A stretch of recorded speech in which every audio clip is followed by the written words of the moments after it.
These are my worst methods for studying from a UK doctor who learnt the hard way, because we want to stop looking like this and we want to be getting more and more of these. So the first one is passive rereading and rewriting. Simply copying out your notes or flipping through textbooks over and over isn't going to retain any information because your brain isn't actively working to take in this content. Instead, you should be actively testing yourself by using flashcards, practice tests, other means of active recall. And a website I've been loving to do this is Studyfetch. So Studyfetch has numerous resources for studying, such as flashcards, practice tests, arcade games. And this way you know that you're actively taking in the information, retaining the information and learning it instead of just reading over and over and over and not taking in any of the information. Next up, we have ignoring weaker areas. So it can be really tempting to only study stuff that you're confident on or that you already know, because this feels good and you feel like you're getting high reward for doing little effort.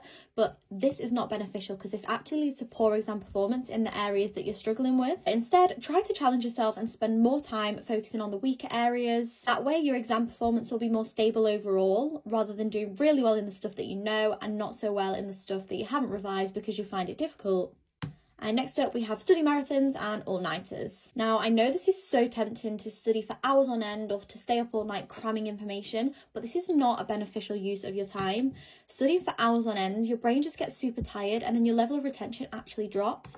And all-nighters just leads to exhaustion, poor concentration, and then higher stress levels. And both of these combinations together are really, really detrimental for your studying.